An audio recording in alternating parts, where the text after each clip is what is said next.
Hey there, thanks for tuning in to Duckbricks. I'm Chris, and the time has come. It is now time for the mega review of all 4 minifigure scale James Cameron Avatar sets.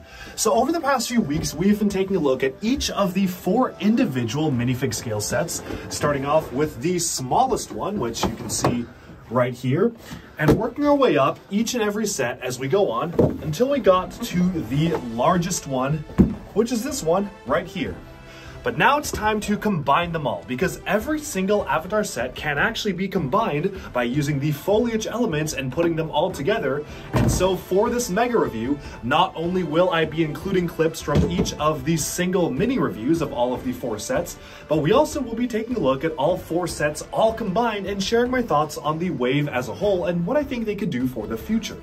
Now, if you already have seen the mini reviews of each of the 4 sets, I am including clips from those reviews in this mega review, so you can go just down to the description down below and skip past all of that if you want to get to the mega review and skip all of the individual reviews if you've already seen it. If you haven't, well, we will be going over each and every set one by one again, just in case you haven't seen those earlier videos, so those will be included in this as well. Thank you all so much for checking that out, and hopefully this will be helpful to you to see what all of the sets look like combined all at once. We'll be taking a look at the figures, the sets, and sharing my thoughts on the design principles of the wave, so this will be a really fun and in-depth video. Without further ado, let's get right into it, and let's go. Alright, so here we have Neytiri and Thanatos versus AMP suit Quaritch. This set retails for $45 US and comes with an environment build, the AMP mech suit itself, as well as a creature build plus 2 different minifigures, one of them being Quaritch, the soldier who's basically a standard type of LEGO minifigure, and the other being Neytiri, who is using these specialized limbs and long legs that were introduced for Woody of Toy Story back in 2011, and now are being used for pretty much every single one of the Avatar characters. This is the smallest set of the entire wave despite being $45, and presents a small slice of life into what you would come to expect out of some of the Avatar sets, from a creature to some sort of military-like vehicle to some nice nature, and the best thing is, the nature pieces can actually connect to each other, which we'll be talking about when we actually get to the part when we actually combine every single set. So, taking a look at these set's components by themselves, we'll start off by just first looking at the buildable parts themselves, and then we'll take a look at the minifigures later on. So let's just set all of these aside after we did the quick turnaround of the model itself. Thankfully, this is a pretty sturdy build, so you can really just move it around however you want, but then let's just start off here with the foliage, because honestly, that's one of the big draws to pretty much every single one of the Avatar sets. Removing the Thanatos figure here, you may notice that this is actually a fairly open space. You pretty much just have A brackets, which can be moved around. I mean, technically it is supposed to be just one chunk, but this is the chunk that you're getting here. One of my favorite things about the Avatar sets is that they actually are pretty location-based, and even if these sets focus on, say, a conflict between 2 different people, such as a mech suit and a creature here, they really do tend to put a lot of emphasis on the nature world of Pandora itself. That was something that when they first announced the Avatar theme, I knew was going to be absolutely necessary in portraying the look and feel of the environment, but I never really expected them to actually put in a full-on location type build in every single set, even if the set honestly probably would have been fine without it, and in any other LEGO theme probably wouldn't have this. You can probably imagine that if you just remove this, this is a very realistic LEGO set of a creature facing off against some sort of a mech, or maybe a creature versus a creature, something like this. This would have been a good $25 to $30 pack. But by adding in the foliage, you actually do have a setting for all of the action to take place, which I think is especially cool. Now, one thing that's special for all of these Avatar sets, and we'll be taking a look at much of the other foliage later on in the rest of the video and in the other videos, but they actually introduced a couple of glow-in-the-dark elements to represent some of the glowing parts of Avatar's flora and fauna. Now, specifically, they recolored this crown element to be glow-in-the-dark, as well as the carrot stem, which, oops, knocked off a tree right there, but as well as the carrot stem in the back is glow-in-the-dark as well, which you can see right there. Everything else is pretty much just in colors you would expect. There are some interesting new recolors here, but for the most part these are just being built up of standard LEGO pieces, and I just think it's really cool just seeing the sheer variety in different parts. From transparent green meteors, which actually were introduced in Ninjago's Skull Sorcerer-like sets for the transparent green rocks here. They're being reused as some sort of bulbs for plants. You have some of the elephant trunks and tail pieces being used as the foliage parts themselves, which we have seen before, but it is so cool to see that. Some of the blades from the LEGO Eternals sets, and of course the LEGO Ninjago Mare Guard swords as well, being used in dark red here to make up some of the vines. Now, one thing that is a little bit annoying about this is that you can see that pieces will just kind of come off of this. The foliage is not on there the strongest. They kind of do tend to have some sort of flimsy aspects to them, but I guess it kind of makes sense for something like this. It's more of a display piece rather than a play piece. Now, I want to focus again, continuing along with the nature theme, and taking a look at the Thanatos animal itself. This animal to me is very, very reminiscent of the types of animals that we would get with LEGO elves, and honestly this entire theme kind of feels reminiscent of elves if you just threw in some of the military vehicles as well. And that's both a good thing and a bad thing. LEGO Elves, in my opinion, is one of the most underrated LEGO themes. It was one of my favorites when it was first coming out. It lasted longer than the typical 3-year cycle for a LEGO theme, so it absolutely did pretty well, and I just kind of wish they still had some sort of fantasy option that was geared towards girls, but also was pretty open to all ages by having some really nice landscapes as well as creatures and builds, all to reflect a fantasy world. And this does so pretty well as well. That being said, there were a lot of drawbacks in the way that the elves' creatures were made, and this is pretty much having a lot of those same drawbacks. As you can see here, the way that the legs are mounted are actually on mixel joints, which you would think is good to provide a lot of motion, but the way it's set up is that the mixel joints are only used to be able to rotate it back and forth like this. Essentially, it'd be the same as using a Technic pin to attach these, except it just has a little bit more friction, whereas I probably would prefer to actually being able to, say, have these mounted just a couple of studs out so you can actually get this in more dynamic poses, and maybe splay the legs outwards. As it is right now, it feels pretty stiff when you're looking at it just from the front. There is no way to actually have the legs be splayed outwards other than, well, breaking it off like I did just there, and I really would have preferred seeing just a little bit more articulation. Now, initially when I was seeing the set, I wasn't super convinced in the way that the animal head mold was made, but I actually rewatched the Avatar movie right before reviewing all these sets, and to be honest, it looked a little bit jank in the movie as well.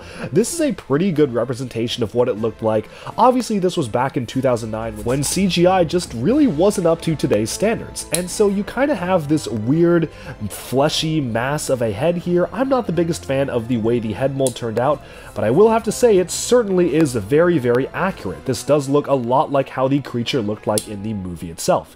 And it's cool that you actually have the snapping motion, although you can only snap it on 2 different hinge points.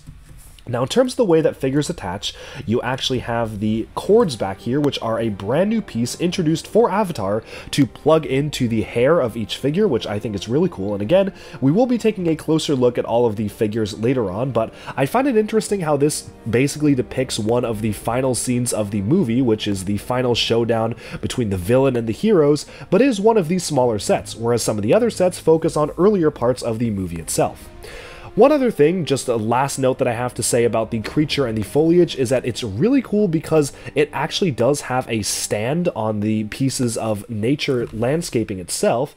If we rotate this around, you may notice that this flower is very conveniently placed to actually just mount this right here and have it almost leaping into action. So you can have the mouth open like so and have it just going into action like that. It really does add a lot to this diorama and makes it feel like it's coming alive and in action, which is really cool.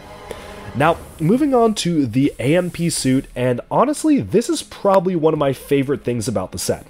They basically perfected the Ninjago core mech design, which was introduced earlier this year for the January 2022 LEGO Ninjago sets, but instead of just having the standard fixed limbs for both the knees and the elbows, they actually went with smaller mixel joints for the elbows, allowing for better articulation on the mech itself, as well as full-on articulation even where the fingers are concerned. So you can can move each of the individual fingers, which I think is really cool.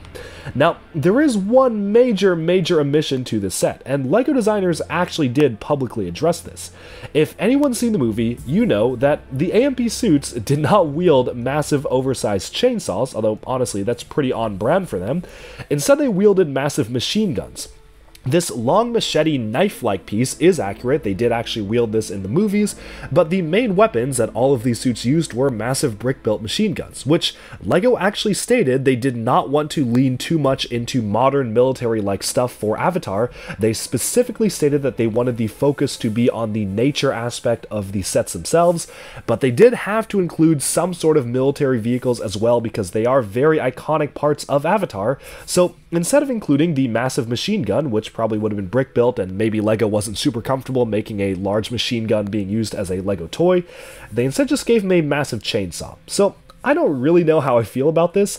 I guess there were some spikes on the end of his gun, so you can kind of pretend that this is just the end of it, but it is a very obnoxious yellow color, which I guess does fit in with some of the color scheme choices being used for other Avatar-related stuff. I feel like the balance just isn't quite right for this yellow chainsaw, though. Now that being said, this is LEGO, and one of the best parts about LEGO is that if you don't like something or feel like something's missing, you can just build it yourself. Sure, it would have been really nice to actually get the machine gun in the box itself, although I understand how LEGO has kind of gotten a little bit more careful in terms of depicting modern warfare in sets nowadays. If you were to make these sets maybe around 2006, 2007, back when there was Dino Attack and we had Exoforce, where LEGO was making brick-built flamethrowers and machine guns and war helicopters and tanks all the time, that's a different story. But it's 2022, LEGO is a lot tighter in terms of what they depict in sets, so I understand the compromise, even though it is a little bit disappointing not to see their signature weapon being used. That being said, this is a really fun model to pose around. As you can see, you have a good amount of articulation on the legs. It is a little bit restricted. This is about as much as you can get, but you really don't need that much more. This is really the craziest pose that you're ever going to need for the mech itself.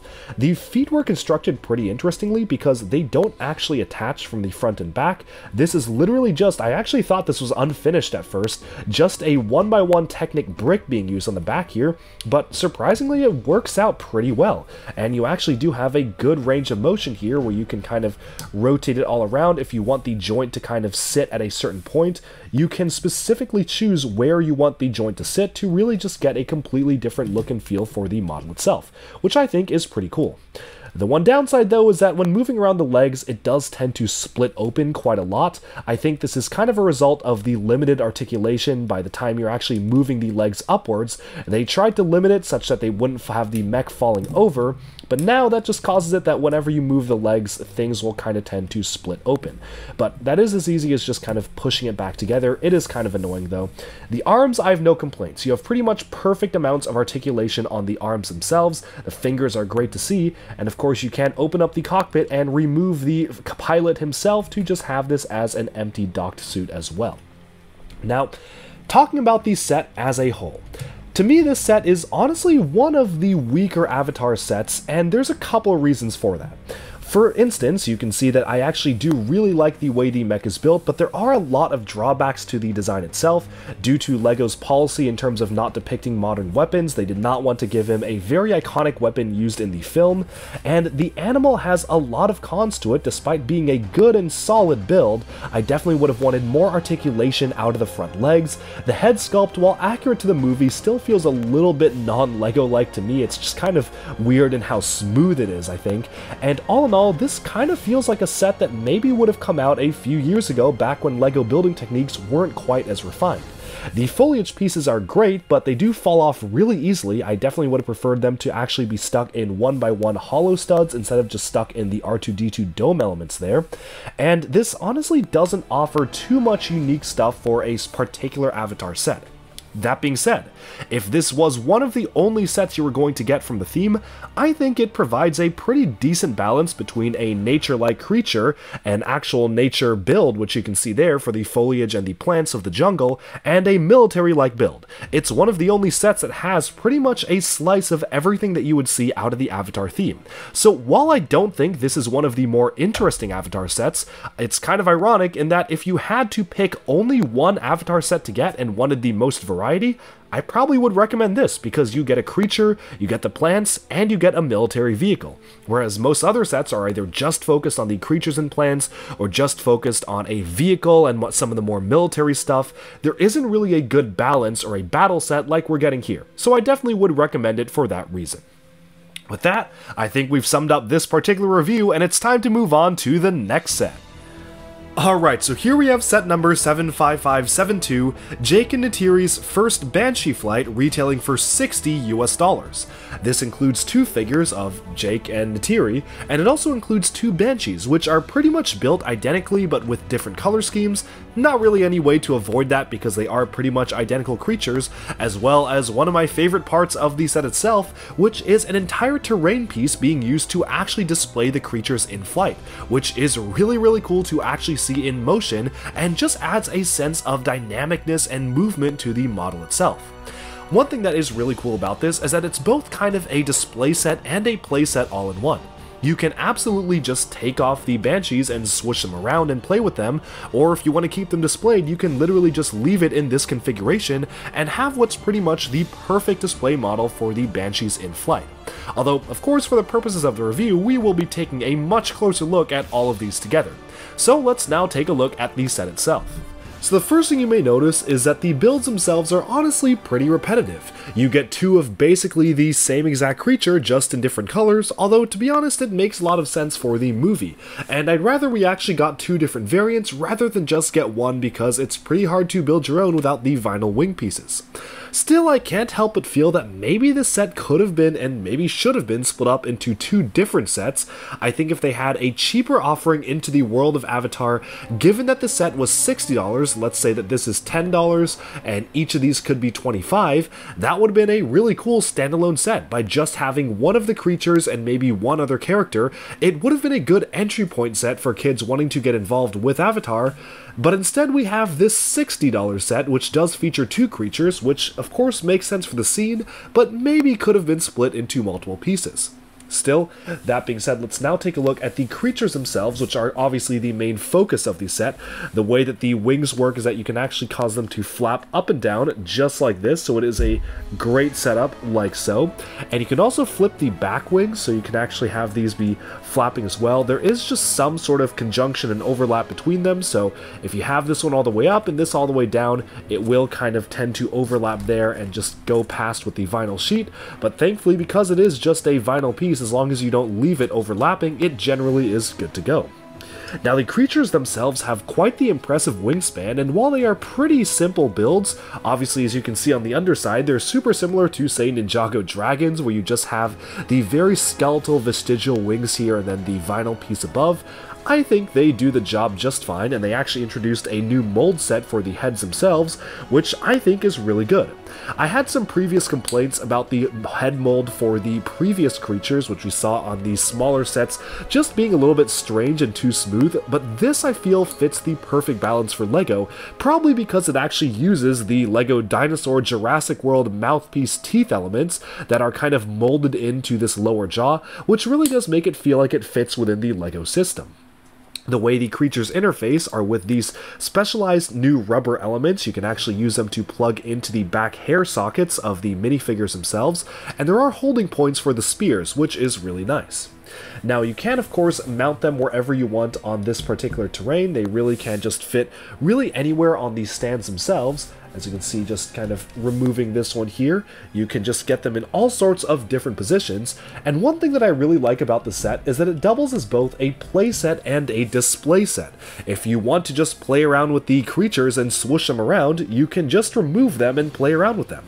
However, if you want to keep it on display, you can just leave it like this. And what's really great is, as you can see, you've got a clip and a bar here to allow you to connect this to the other LEGO Avatar sets, which is one of the main selling points of the theme, and something that I kind of wish they continued in the Way of Water sets, although unfortunately it doesn't seem like there's that much congruence between those. Moving on to the back here, you may notice that it is not the most nice looking from the back, although you do have some foliage covered up, like these pieces right here. I really like the usage and recoloring of the LEGO Mario support pillar here in transparent blue to act as the sky. We actually see this being used in some other LEGO Avatar sets, but in transparent clear for just air, whereas here it's actually forming water. So you can see water is cascading down like so, and you have a bit of a stream here with some of the churning waves being used with the white pieces in conjunction with the transparent blue. I think that is a really cool detail to add on to this particular terrain build, and it really does make the scene come alive in a sense that you typically wouldn't get in any other scene with building water out of LEGO pieces. What's also cool about the Avatar theme is that they actually managed to recolor a lot of these specialized elements in glow-in-the-dark. These carrot ends are actually brand new in glow-in-the-dark, and if you shut the light off, let me do that right now, you can actually see them glowing pretty well. So there you have it. The carrots are very much glow in the dark, and this is a much more impressive effect when you actually have a ton of them like you'll see in the larger sets, but I think it's really cool how you actually have such a strong glow for these elements. And turning it back on, it still looks particularly fine regardless, and I think the white color scheme does blend into the environment itself. Pretty much every single Avatar set has something that glows in the dark, so I think that is really cool. Honestly, beyond that, there's not much I can say here. I don't really have any complaints with the way the creatures are built. Unlike the other creature, these ones are quite good. I really love the detail of the nostrils kind of being in the chests, which was a very, very unique feature of the creatures of Pandora. They had these kind of chest nostrils, which you can see on the transparent elements there, kind of forming a hole there. And all in all, this is just a good, fun set to play around with, featuring two pretty much identical creatures, but just something I feel could have been a lot more if they just split it up into two different sets.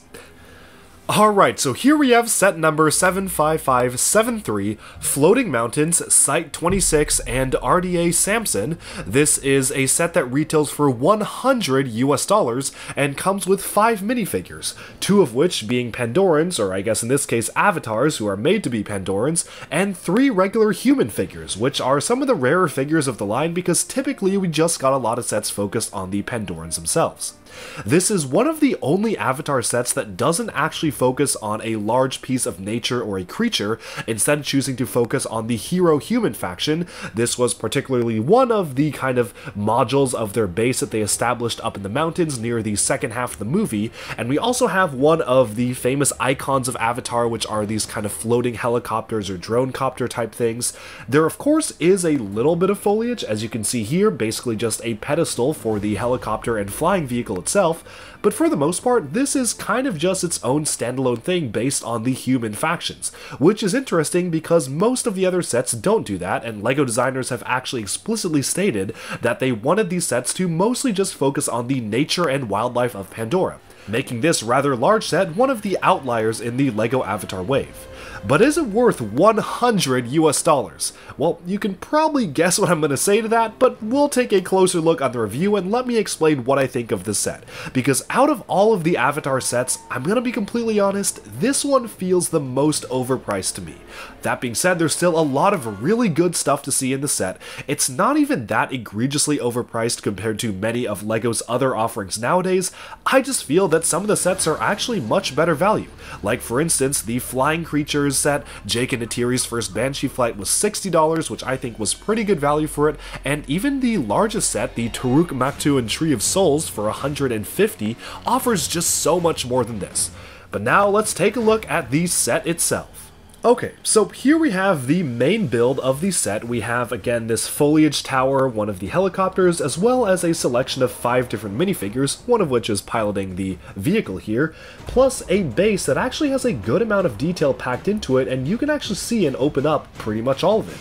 This is one of the dire horses, or pali. They were the horses that the natives used mostly throughout the movie to get around. They actually have a very defining feature in that these have 6 legs instead of 4 like the traditional horse, and of course that warranted a brand new mold, which fits in with LEGO's design standards of making animals and horse-like creatures, but offers us something completely different. One thing I find really cool are the nostrils on the side of the neck, which is a similar detail to many of the other Avatar creatures, which we took a look at in the other sets, and of course the dual molding of the blue stripe going alongside the top here is just really cool to see. Now, after watching the movie, I'm not honestly really sure if they actually got the coloration right here. There was a lot of detail to these dire horses in the films themselves, a lot of different shades of blue going downwards, and they did tend to feel like they were a darker blue than this kind of medium azure or lighter blue color which we see from LEGO. However, I'm not really sure how LEGO would have replicated the exact look and feel of the dire horses because they had just so much different shades of blue going from the top and going down here, whereas this feels like an okay compromise. Maybe it should have been a darker shade overall than have the top part be dark blue instead of just the regular blue, but I don't know. It's not too bad, I just feel like the coloration just isn't quite perfect. Otherwise, the mold is really cool, and I am very happy to actually get a brand new animal in LEGO form. Moving on from the horse though, let's now take a look at the main build of the base itself here. This is the Site 26 base, which was established in the Floating Mountains. In the movie itself, it was kind of two of these stacked together, but I understand they wanted to just focus on one. You can actually remove this entire wall section here. This whole thing comes off, and rotating this around, you can actually see there is a lot of attention to detail being paid to the inside of the kind of base area itself. You've got some control readouts here showcasing some of the details of the world of Avatar. This, for instance, was actually a direct screen from the movie itself, which is showing the brain of the minifigure kind of interfacing with the Avatar itself. And then you even have one of the chambers where you can place one of the minifigures inside here to kind of go to sleep and wake up in their Avatar forms. Let me showcase that with Sigourney Weaver's character here. You've got her laying down like so. And then you can just simply close this up and have it be good to go. And there you can see a sticker showing the vitals readout, which is pretty cool to see. Overall, this is a good space to pose minifigures in, to play around with, and thankfully there is a lot of open space to have figures peering through the windows or through the front door. Overall, just a nice empty space for the figures to go around in. Now, closing this back up, you can see that the overall thing is pretty compact. This is a very, very compact LEGO build right here, and there are pros and cons to it, because it being so compact allowed them to actually pack in a good amount of detail into the build itself and the shaping of this particular lab. This definitely has a lot of reuse potential, even outside of just Avatar, by being just kind of a sci-fi-like base.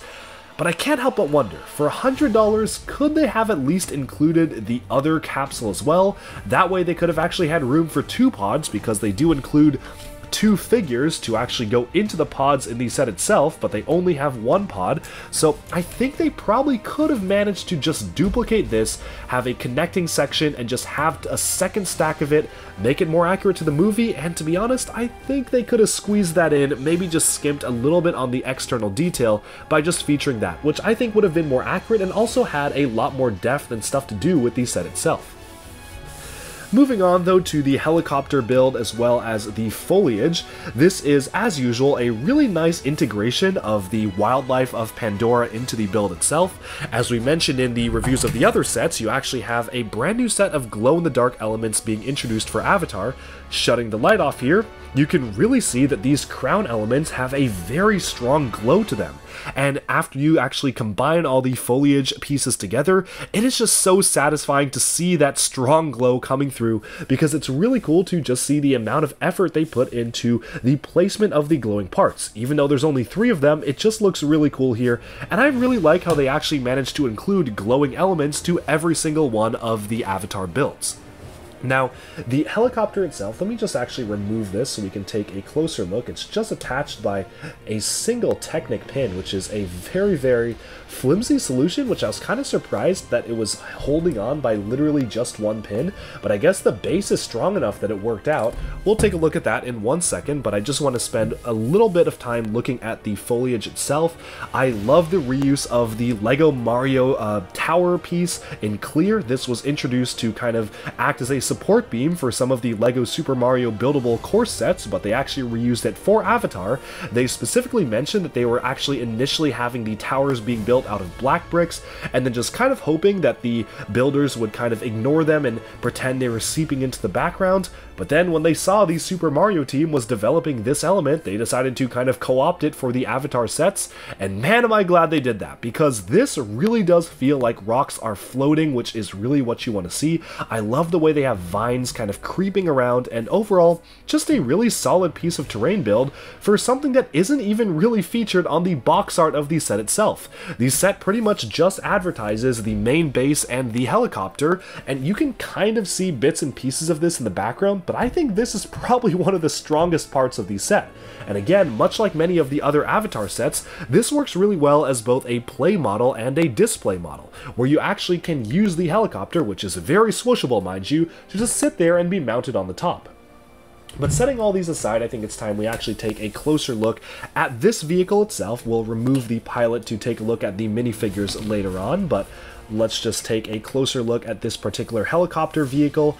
I think this is probably the most perfect representation we would have gotten for these vehicles in LEGO form. I really like how they actually do feature the dual propellers, which was a very prominent feature of these builds in the movie itself, and the moment that I saw these round Technic circular pieces being used for LEGO Friends last year, I knew they just had to make a helicopter with them, and indeed they did. I was really surprised that these pieces actually specifically originated from the LEGO Friends Circus lineup. I did buy quite a few of those sets. Those were really good sets, but they were essentially used to kind of form amusement park things for acrobats to twirl around in, but they're also the perfect shape for these round helicopter guard pieces, and they honestly kind of remind me of Snap in a way, in that they're very curved and just have some Technic holes. I don't know, you tell me. Does this look like Snap to you? Anyways, moving on to the back of the model, you can see some nice detailing on the top as well, with some of these angled elements kind of forming the shaping on the inside of the copter itself. It is a fairly simple helicopter build, but it does feel just a little bit more special than typical LEGO helicopters, just because of just that much more level of detail being integrated into it. You've got some of the newer forms of stud shooters here. And then of course the cockpit itself is a printed element. They are printing one of the Speed Champion style windscreens here, which you can see like so, but it's just a special print for the helicopters. And then inside you have a very simple seat for the pilot and control rod. Nothing too crazy going on. But with that, I think it's time to kind of just summarize the set in terms of value. And that's the big question, because I honestly feel that for $100, I kinda wish that there was something a little bit more. Now, I know that the price per part ratio is something that some people use, other people don't. I know that there is a very good argument to not use it, because a lot of things go beyond price per part, and sometimes you'll get a very small and detailed build that takes up a lot of pieces, or other times, like in LEGO City, you seem to have a very bad price per part ratio, but that's because a lot of the pieces are larger and more simplified. For this though, I do kind of want to take a look, because I do feel like it is pretty relevant to this particular build. The part count for the set is 887, making the price per piece over 10 cents. It's actually at 11.3 cents if you do the math. And that, I don't know, that feels not so great to me. I definitely would have wanted to see a little bit more in terms of detail or something more substantial for this set in particular, just to have a little bit more extra for $100. And compared to other Avatar sets, for say the $60 Jake and Neytiri's First Flight, or even the $45 Neytiri and Thanatos versus AMP suit Quaritch, those provided a lot more play value than this, where you don't really have any enemies. Every single person here is aligned on the same faction. Sure, you could maybe pretend that the helicopter is one of the villain ones, because of course they started off as the company helicopters, so you could repurpose this as one of the bad guy helicopters. But honestly, for the most part, this is just kind of an expansion set to some of the other LEGO Avatar stuff, and I definitely feel that there is something missing in terms of either conflict in a box or some sort of extra detail to make this set pop. That being said, it is just me. I do think this is the weakest of the LEGO Avatar sets, but I could be wrong on that, so I definitely want to hear what your thoughts are on the set and what you think of the wave as a whole. Here we have set number 75574, Toruk, Makto, and Tree of Souls. This retails for $150 US, 150 euros, or 130 British pounds, includes 4 minifigures, which surprisingly is one less than the $100 Avatar set, and comes with, well, a lot of stuff. As you can see, it comes with the aforementioned Tree of Souls, which is one of the main focus builds of the set itself, but it also comes with the majestic Toruk bird, which you can see here, the creature, which is one of the, or probably is the largest creature they've done for the Avatar line. Not quite for all of Avatar, the Way of Water has a larger creature than this, but it is one of the largest ones for the first wave of sets, as well as the most detailed terrain builds that we have seen out of any of the initial sets. This set has it all for the Avatar fan, because you have a wide amount of nature, you have really just the whole world of Pandora being included in the set itself, as well as an incredibly majestic creature. This is one of the most interesting and exciting LEGO Avatar sets to me personally, just because of how cool it is to see all of these different elements being included in one set. But of course, it's now time to actually dive deeper into the set itself. This is absolutely the flagship set of the wave, and one of the best, if not the best, Avatar sets out of the 4 that they have done so far. So taking a closer look at the model itself without the turntable in place, it's time we take a look at the different builds, and I do kind of want to start off specifically with the larger build, not the Tree of Souls. So actually, if we remove the tree here, I want to start off this review by taking a closer look at the base itself, because the way that Avatar sets are built are really cool in that the entire thing is modular. Let me show you. Zooming in here, you may notice that at the ends of each of these particular elements here, there is either a clip or a bar on the other side, which you can use to actually attach different modules from the LEGO Avatar theme, which I think is a really cool way to actually combine the set. Let's set aside the Tree of Souls for now and just take a look at the set as a whole all at once, and you can see that you have a very nice rock formation here. It kind of forms a secret entryway to the Toruk and the Tree of Souls itself, which I think is a very nice addition. Let me just reattach this particular section here, and of course you can just move these around however you want. You don't have to set it up in one particular way, and that's the beauty of the LEGO Avatar sets, is you can really just kind of do whatever you want with in terms of displaying the foliage. There is no one correct way of displaying it. The way this archway is built is actually surprisingly really clever. It does rely on a lot of studs on these side techniques to bind the certain pieces together and really make it feel like one complete archway, and then working our way upwards, you have a majestic sculpture for the Toruk itself, which is the main focus of the set. It is the largest and most majestic of the creatures, but taking it off here, you actually can see this does have a ton of detail to it, where you can just see this is a really majestic creature. The wings themselves are mounted on ratchet joints, so you can really just fold them all the way out, back and forth. You can even move these back kind of contrail wing elements as well, and of course you can have this standing, and you can just move the legs back into position and have them kind of standing, and even fold the wings inwards. So if you wanted to kind of fold these in to make the wings folded up, you can choose to do that, and just have him kind of on a landed position, which I think is one of the best parts about this particular creature, is you can just land him on the ground just like this. Now, there are some drawbacks to this. As you can see, if you are aware of some of the other LEGO Ninjago sets, the way the feet are constructed are very similar to Kai's Legacy Fire Dragon, which is both good and bad, because they have a lot of detail, but the unfortunate thing is, the feet don't have a joint to them, which means they are permanently attached to wherever the legs are pivoting, which means if you actually want it standing flat on its feet, you do have to have the legs in a very rigid and awkward position. The moment you actually try to splay the legs outwards, it's not resting on its feet. And I just kind of wish they just included a ball joint to actually mount the feet, instead of just rigidly attaching them to the upper legs themselves, to just have a little bit more articulation, which probably would have made this a lot easier to pose up. Still, that being said, he is in no risk of falling over, because when landed, you can actually have him placed on his claws on the wings themselves, which is a very, very nice addition. The entire thing, as you can see here, actually does fold up, so you can really have the wings folded up very much like in the movie, and they did introduce a brand new headpiece for the creature itself. You can see just a very large fin on the top and bottom for the creature head, and of course you can move the head up and down based on the ratchet or kind of click joints right here. Articulation, honestly, could have been a little bit better here. I definitely would have preferred to see just a little bit more articulation in the neck. I wish you were able to just rotate this piece. Unfortunately, it is attached by axles, so you can't rotate it. You can turn it around the other way, but I guess that was just to not knock over the minifigure here, which I guess has an okay point, but it's not really a big deal. I definitely would have wanted to have the head, say, mounted on a ball joint instead, because right now, he can't look back and forth without removing his head. He is basically just looking straight, which I think is a bit of an oversight for a creature like this.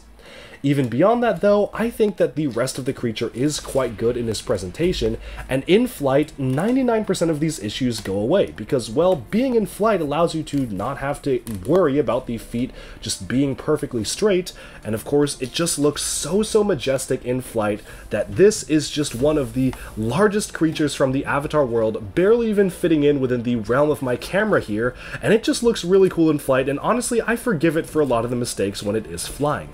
That being said, a couple of things. I kind of wish the wings were mounted using friction add-ons and ball joints. Those would have been really cool to actually have been included in the model itself. So again, you could just get it into more interesting poses. Ratchets are typically always inferior to ball joints in terms of giving us posability, except for a few very rare instances. So I do think that is a bit of a drawback to the set itself. But overall, I do really like the shaping and construction of the creature, especially the front chest nostrils are really cool to see. Placing him back on the pedestal here, let me just get this back and aligned so he is now once again hovering in place majestically as he should. I think it's now time to bring over the Tree of Souls itself and take a look at that particular build. Now, I spoke a little bit about this in the initial turnaround, but as you can see here, this is the tree right here. And I actually really love the way that the tree is built. It reminds me of some of the LEGO floral sets, which are like the adult-oriented flower stuff, particularly the bonsai tree and the way it's built. Just a lot of really interesting techniques with the cords wrapping around it, kind of acting like vines or wood elements. You have a lot of studs on the side building techniques here to form the way the tree is shaped, and overall just a lot of really nice pieces being used in terms of actually showcasing the look and feel of the tree itself. And of course, the base utilizing the glow-in-the-dark elements is very cool because they have such a strong glow to them, especially right when you turn the lights off. This is just a really cool thing because a lot of important stuff happened at the base of this tree, which featured it glowing, so it makes total sense to have the glowing elements being centralized around here. Turning this back on, I think this is one of the coolest looking LEGO trees, and simply it is just a very nice expression of the model itself and an expression of the world of Avatar, and altogether, I think that makes this one of the best LEGO display sets if you're a fan of fantasy and nature. Here are the minifigures of set number 75571, Neytiri and Thanatos vs. AMP Suit Quaritch. It provides a fairly decent selection for being a smaller size set at only $45, featuring one of the actual native Pandorans as well as a standard LEGO human character, who's actually one of the only villain characters that we got out of the entire Avatar wave of sets. We really only got the main characters and the heroes, and this was pretty much just the only villain representation we got, which is both good and bad, because I think it's a pretty decent figure, but I definitely would have wanted to see a little bit more in terms of the conflict between humans and the natives, because I think that just provides a lot more play patterns in terms of the sets themselves, rather than just having every single one be focused on the heroes, which honestly is kind of a problem a lot of modern LEGO themes are facing. Like Ninjago, for instance, focuses so much on the heroes and not a ton on the villains. But speaking of the figures themselves, this is the first time I'm talking about one of these newer style Avatar Pandoran figures, and man, were they controversial. So first things first, obviously this is a lot taller than the standard LEGO minifigure. The top of this figure really just only goes up to the neck of this one, and they actually reused some older molds for these. They technically updated them, but they are basically the same exact molds that were introduced back in 2011 for the LEGO Toy Story sets for Woody and Jessie. These are the longer legs, which you can see right here, and the longer arms to fit them. Avatar also introduced a brand new head mold, which you can see right here. This is exactly what the headpiece looks like for the Avatar characters, which is somewhat reminiscent of the minifigure, but obviously has a lot more shaping and has the ears sticking out of the sides. They also introduced a set of new hair pieces with bars on the ends to interface with the creatures, as well as a brand new piece for the tails themselves. This is a longer tail than we are typically used to. It is very similar to ones that we saw for the collectible minifigures like the mouse from the Looney Tunes series and stuff like that, but it's in a brand new color for the first time in this kind of medium blue color, and all in all, I would say that these figures are pretty accurate to the source material. But are they LEGO-fied enough? Now, honestly, it kind of goes back and forth for me in particular. I definitely really do like the amount of attention to detail paid for the design of the characters themselves, from the metallic body paint here. This is the particular outfit Neytiri wore near the end of the film, so it's really cool to actually see some metallic face paint and designs there. I honestly just feel like if these figures had standard minifigure heads, but then you would miss out on the ears. So I don't know, I'm trying to figure out, there's something about them that just isn't quite right to me personally. I think they're quite good, they could be a lot better though. Don't really have a problem with the longer limbs, but maybe it's the head and the way the noses are printed. It does feel a little bit uncanny to see a nose on a LEGO minifigure, especially because minifigures typically don't have noses unless they were part of the Native Americans line back in 1990s when LEGO was doing Western stuff, or maybe Voldemort has his two nose slits, but for the most part minifigs don't typically have noses. And it does feel a little bit strange to see her next to a standard minifigure, who definitely does feel like a just regular minifigure type of build, compared to exactly what you can see with this right here. That being said, I definitely do not have as many complaints as many others do. I'm pretty happy with them, and if they just stuck to this, I don't think I would have that many complaints. I think it's alright, it probably could have been a little bit better, but it's good for what it is, and I really love that they brought back the older molds for Woody. I never in a million years would have expected LEGO to actually bring back the longer limbs. That was pretty crazy to me. Certainly did not expect that, but I am certainly very happy they did, and hope that these get used for more figures in the future. I saw on Discord someone actually posted a mock-up of what Chewbacca from Star Wars would look like with the longer legs and arms, and I think it actually works out really well. I hope that LEGO uses these for remarkably taller characters in the future, especially when translating media together, and I just think the minifigures are pretty good altogether. Moving on to Quaritch here, he's a pretty standard minifigure, but one thing I do like is that this year in 2022 they actually managed to recolor the Ninjago movie Zane hairpiece in two different new colors, black for M'Baku from the Black Panther 2 line, and now in gray for Quaritch here, which I think fits his particular military style haircut perfectly. This also is just a really good military outfit in general. It does feel a little bit cartoonish to me, or maybe a little bit too cartoony LEGO-fied in terms of having the camouflage just being very large and blocky. LEGO has done a couple of military-like stuff in the past, but this is really the probably closest we are getting to a standard military outfit. The undershirt is just a plain teal, which I probably would have preferred having a little bit more detail. That being said, the graphic design for the characters across the entire line is pretty consistent.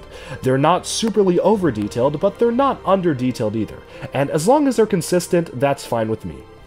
But with that, I think we can now move on to the rest of the stuff. Here are the minifigures of set 75572, Jake and Neytiri's first Banshee flight, and suitably enough, the set includes two minifigures, Jake and Neytiri.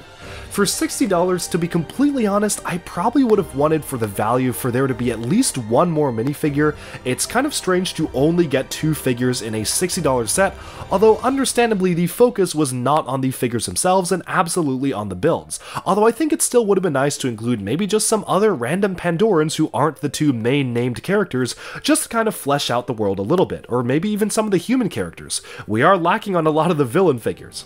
Still, that being said, it is cool to actually get so many different outfits for the two main protagonists as they appeared throughout the film.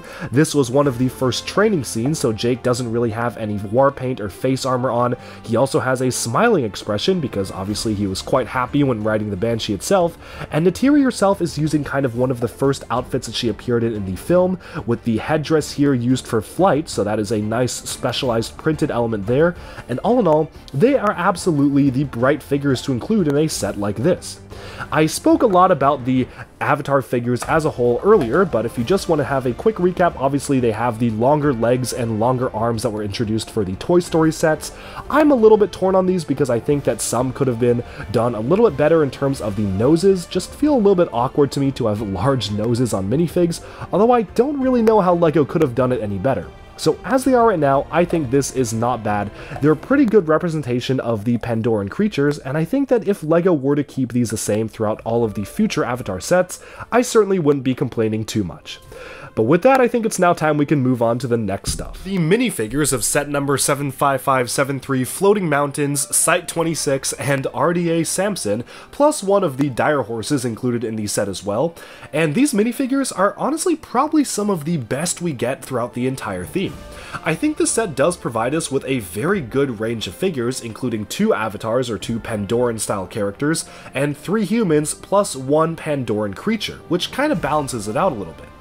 Obviously, I've spoken a lot about these previously, so I won't just rehash my own thoughts. I like the inclusion of the Woody arms and legs returning from LEGO Toy Story, which was a surprise to be sure, but a welcome one, although I do feel that the prints of the faces maybe could have been improved a little bit. The noses on the characters feel a tad awkward to me, especially because obviously LEGO characters don't typically have noses, but for the most part, I think they're okay. No major complaints on my end, and if LEGO decided to kind of keep using them for the rest of the LEGO Avatar sets without any changes, I certainly wouldn't mind that, which of course it seems like they're doing. Of course, the figures do introduce new hair pieces, and that is one complaint of the Avatar line. They only made 2 new hair pieces for the figures, 1 male and 1 female, so it does tend to kind of result in figures who aren't quite accurate compared to the source material. Thankfully, they're fixing that by the time the Way of Water sets come out, but it's almost like too little too late. There are now figures in the line, which we'll take a look at in our next set, that are very much inaccurate compared to their screen counterparts because they're just using the wrong style of hair. That being said, these 2 characters here, not too bad. They generally work okay with this style of hair. Now, LEGO actually introduced a brand new mold in this set as well. This is a new version of the wheelchair, or I guess a couple new molds because the wheels themselves are also new. They actually had to remodel the wheelchair piece, which was already in existence, because the old one could not fit through doors, which was pretty crucial for this particular set. So they actually redesigned the entire wheelchair to allow it to fit through doors, which I think is just a good step in the right direction in general. I think it makes sense for minifigure wheelchairs, whether it be Avatar or not, to be able to fit through doors, and that makes a lot of sense to me. Now, Jake here actually has a set of new prints for himself, and this is probably one of the only times we're ever getting a human Jake figure, if you know what happens at the end of the first Avatar movie. Now, I really like how they printed the mask on the face here, which is a really cool addition for them going into the Avatar kind of chamber. But then, of course, you have this other standard head here. To be completely honest, I think that this head is maybe just a little bit too basic for the character itself. It doesn't really look like the actor too much, and it feels like a generic head, and it feels strange to me that they actually made a set of brand new prints with the mask on if the other side of the face is just going to look that generic anyways. Why didn't they just reuse an existing face? But that being said, I do think that the character likenesses are much better captured for some of the other characters here. I think one of the standouts here is the Dr. Grace Augustine figure because she actually introduces a set of dual molded legs with printing on the side of the legs, which is pretty special for a standard minifigure, which is really cool. I think the headpiece in particular is a great likeness of Sigourney Weaver, where you can see with the expression and the hair, that is pretty perfect for her character and the actress in the film, so it's kind of surprising to me how well they got this figure correct and how much the other Jake figure feels very generic, but maybe his character was just a little generic to begin with. Now, of course, they actually do print the mask on the back of the head as well, which I think is a really cool addition, setting these figures apart, and overall, this is probably one of the highlight figures of the set in terms of detail, just with that dual molding and the printing on the sides of the legs, which is just truly fantastic. In contrast, the Trudy figure is fairly simple, but I do actually think this is a really good figure in terms of replicating the likeness of the actress as well. I really like the inclusion of the kind of paint here, which you can see on the face itself. And then of course you have just the standard face, which I think is a good kind of depiction of the character as well. I kind of wish that at least one of these heads had her with sunglasses on. I think it's really cool that we actually have it with the war paint from the end of the film, but I also would have thought it would be really cool to actually see her with sunglasses because she kind of just wore shades for most of the film. So while I do like this expression, and while it's good to get somewhat generic new female expressions for different skin tones for LEGO, I think these sunglasses would have been a welcome addition. But maybe if we were to ever get more Avatar 1 sets, maybe we would see this character appear again. It even includes her silver necklace, which was something special to the character in the film.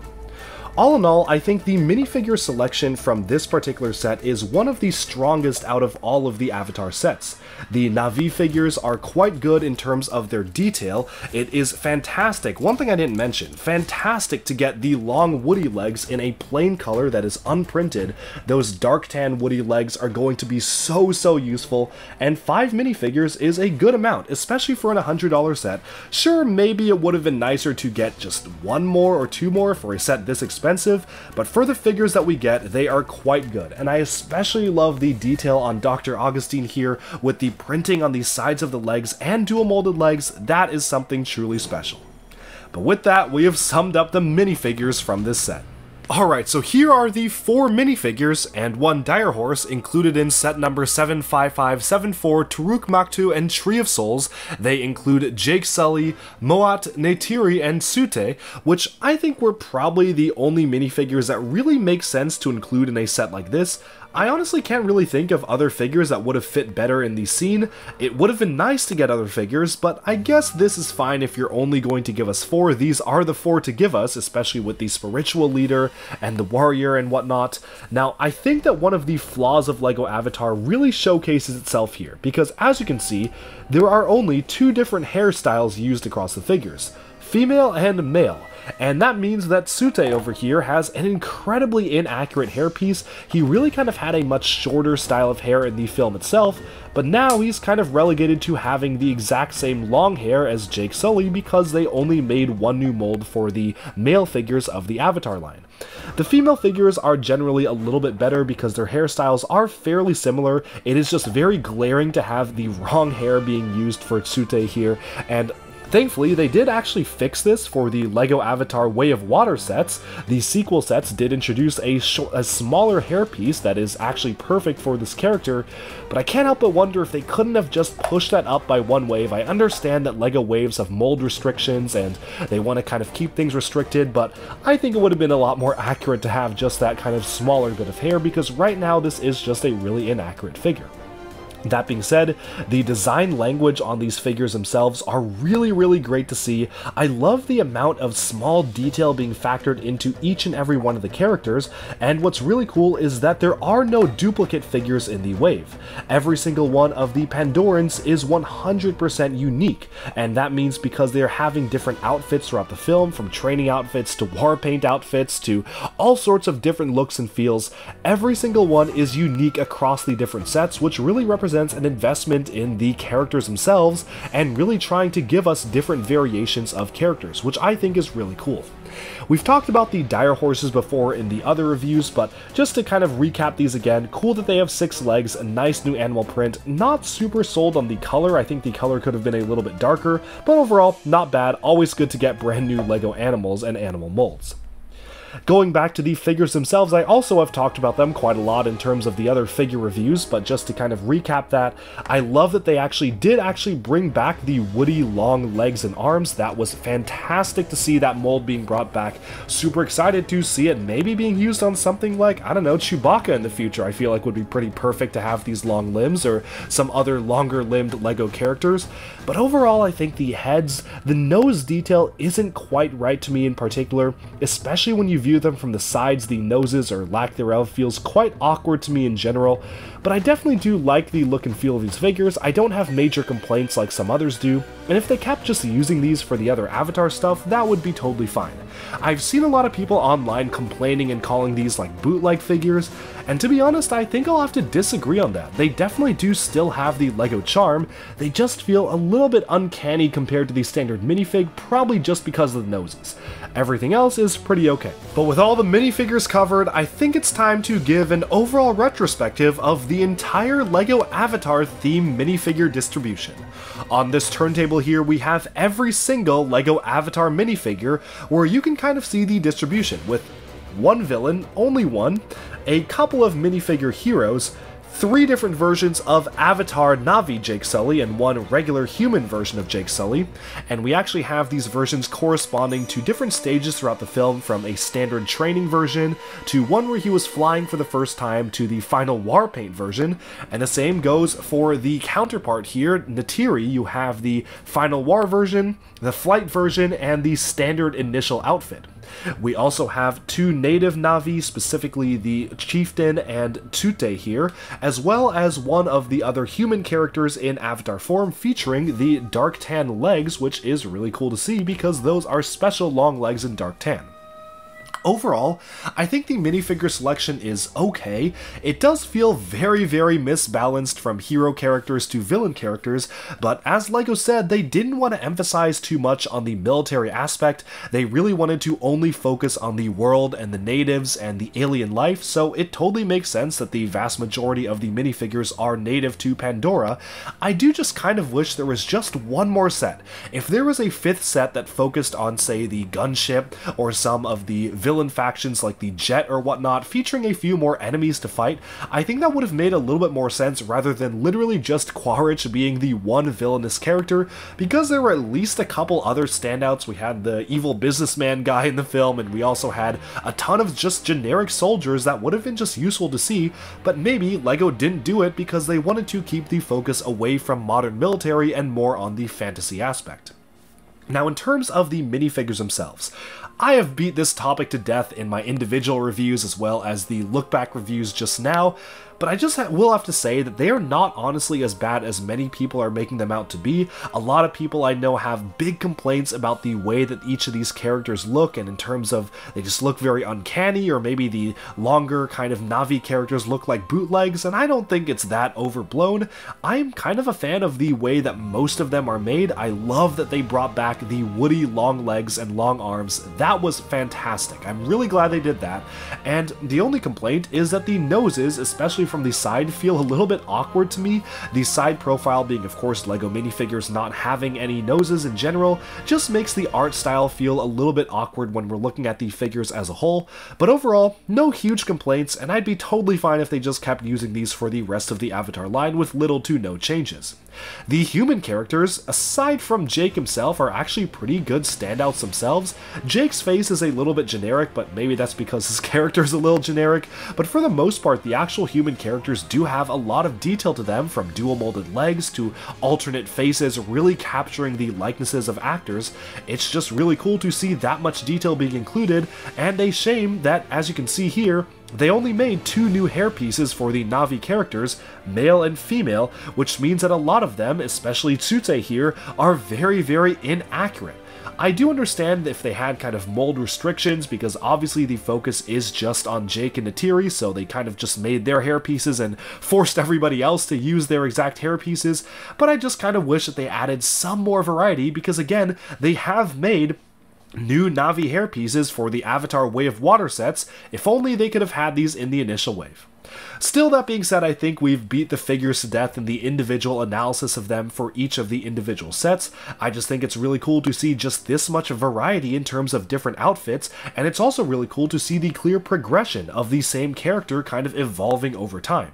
And I certainly am very excited to compare these against the Avatar 2 movie sets when those eventually come out, because those are featuring a lot of new and different kind of characters and shapes and sizes and child characters for us to see with the Avatar lineup. Overall, a very solid minifig lineup. Could have done with a few more, but I'm very glad that every single one is unique. There is not a single duplicate figure in the entire Avatar lineup, and that is a great success. With that, I think we have summed up our look at the minifigs.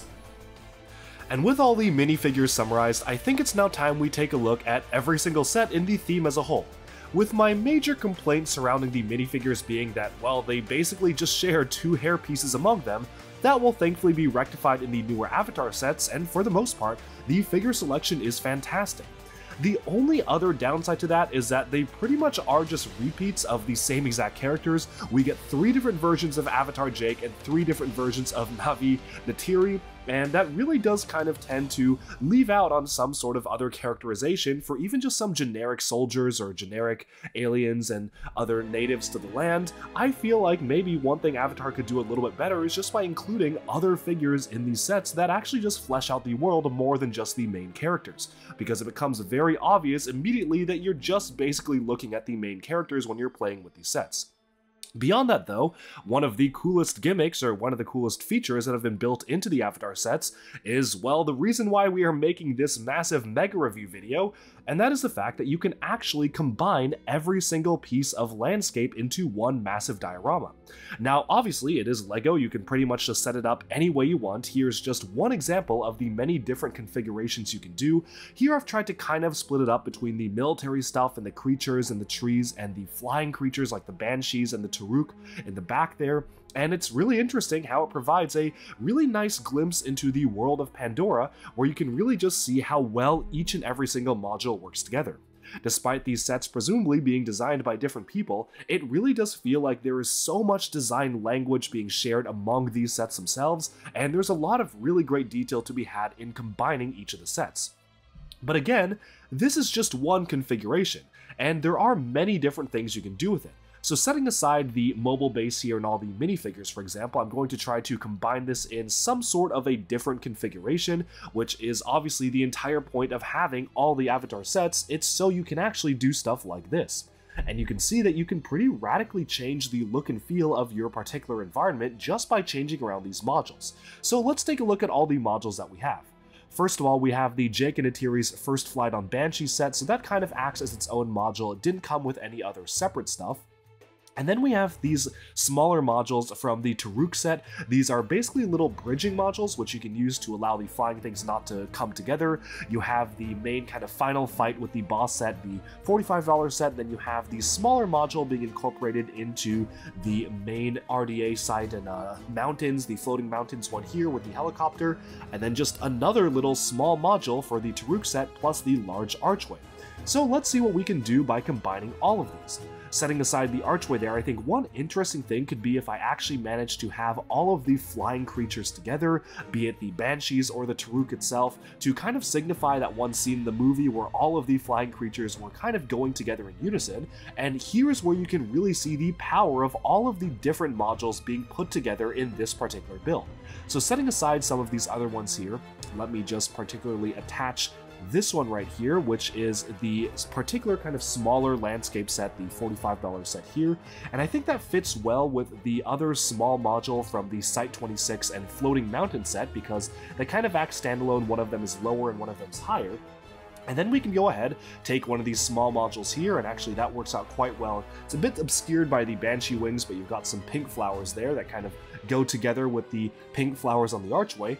And then we can go ahead and connect up the Banshees themselves, and here we go, just use this very last module here to connect the Banshee set alongside the Floating Mountains one, and there you have it. This is a pretty radically different look and feel for these sets themselves. Of course, you gotta put the Tree of Souls in the middle, kind of the centerpiece tying everything together, and that does, of course, leave the kind of military base and the mech aside, although I can totally understand why they did not choose to actually try to have clips on those, because the military base itself in the movie was something that could be literally picked up and moved around, which is what you can do with these sets themselves, so I think that works out totally fine. Now, of course, it looks really cool from a top-down angle here, and especially from the side where you can see all of the flying creatures going in unison, swooping down, which is fantastic. Very, very cool to see here. And of course, I think it's really cool when you actually bring the camera all the way around here and just take a look at the possibilities that the entire modular system allows for. This is a very sizable chunk of Pandoran land. And one of the things that I really wish they actually continued for the Way of Water sets is having this exact clip system to use. Unfortunately, the brand new Avatar 2 sets, as far as I can tell, don't really use the system, probably because a lot of them are well centered around the ocean, and you can't really clip together pieces of the ocean, so you've got sets at different elevations of the ocean, you've got some seabed floor stuff, so maybe it wouldn't necessarily have worked out too well for something like this, but I still think it would have been really cool to get just some more bits of nature in terms of land to just continue to expand this really cool system. And lastly, one of my favorite things to do here is something very simple.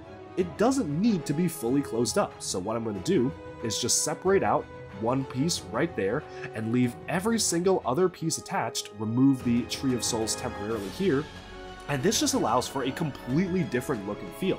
By having all of these sets still fully combined but having them all attached, it feels like you're seeing one continuous strip of land. and it really does feel like these sets are much larger than they actually are, just by being able to combine every single one of these sets in one strip. This honestly kind of reminds me of some of the other LEGO castle stuff that we used to get by having castles either be one enclosed circle or actually having just the wall being fully stretched out. It's a completely different look, but really makes it feel that you're getting a lot of bang for your buck. And speaking of price here, now, it is no secret that the Avatar sets are probably some of the most expensive sets compared to what you get for the LEGO lineup. But I honestly think that compared to many other themes, they're not actually that bad, and hear me out. As you can see, they actually had to bring back the molds from 2011 for most of the figures, and that basically constituted as creating a new mold. We know that LEGO destroys molds after a few years of them not being in use, so they had to have the upfront cost of bringing back the long legs and long arms, and they also had to introduce a ton of new creature molds, as well as recolor a ton of parts in glow-in-the-dark, create all sorts of different unique pieces for the Avatar theme, like the dire horses, and of course the heads of the creatures and whatnot, and of course the actual rope attachment points to attach the hair pieces, and all in all, this was a very expensive theme to come up with at the first hand. Now, of course, it is also licensed, and while there has been some research going into the fact that honestly licensed sets are not really that expensive compared to other sets nowadays, City's usually more expensive than most licenses out there, it is still a major license for a major movie franchise. And while these sets, particularly these Site 26 floating mountain sets, definitely feel pretty expensive, $100 for that set was a little bit too much and too steep for me particularly, I think some of the other sets honestly aren't too bad. $60 for 2 Banshees is kind of okay. Sure, I would have preferred it to be sold separately with maybe a $25 Banshee being sold as its standalone set, and they could still do that with some of the other side characters, but I think it is generally okay. And I just wish there were some more smaller entry points into the theme itself, because the smallest set being $45 is pretty steep. I remember when LEGO Monkey Kid first came out and the smallest set was like $35 or $40, and that definitely hurt in terms of being able to get new fans into the theme itself, and I hope that Avatar will make smaller sets in the future because there is so much that you can do with this fascinating world. But with that, I think we have summed up this mega review, and of course I hope you've enjoyed this look at all the Avatar sets which we've been releasing weekly. In a few days, Avatar 2 The Way of Water will release, and I'm actually quite excited to see it. I started off as not having a ton of hype for the movie, but I'm gonna be honest, the LEGO sets got me really hyped for it, and I can't wait to see what's in store for the future. And so, do let me know if you want to see more LEGO Avatar reviews in the future. I definitely will be covering the Way of Water sets if these videos do well, and if you folks actually want to see more Avatar stuff. Alright, and with that, we've taken a look at all 4 of the minifigure scale LEGO Avatar sets. Let me know down in the comments below which one of these sets do you own, if you own any. What do you think of the theme as a whole, and what are your thoughts on what LEGO could do in the future, especially as they make sets for the sequel, which, of course, all of these sets right now are pretty much just focused on the first movie. This was a blast going through every single one of these sets, and I really did enjoy putting all of them together. The LEGO Avatar sets definitely felt like a very unique vibe to them. There was a mix of mechanical stuff from the human side and a ton of nature as well, from fantastical creatures to a lot of flora and fauna and floating rocks. This was absolutely one of the most unique themes we put together, and I definitely am looking forward to more sets, even though I think that arguably, as we discussed in the review, some of them are a little bit on the pricier side for what you get. Still, this really felt like a return to something like LEGO Elves, which of course was kind of discontinued around the 2017-2018 era. That was one of my favorite original LEGO themes just because of the incredibly unique and diverse ecosystems and environments you got here. Like you can see some of the sets right here kind of feel a little reminiscent of the LEGO Avatar stuff. And I'm glad that some of these design principles are still being used in modern LEGO sets today. But without further ado, we have summed up each of the 4 LEGO Avatar sets, so do let me know down in the comments which one of these sets was your favorite, which ones do you like, which do you dislike, and of course, let me know what you think of the theme as a whole. Thank you all so much for tuning in, and I'll talk to you again very soon. Like and subscribe for even more LEGO news, reviews, discussion, and analyses coming your way very soon. Thanks so much, and bye for now.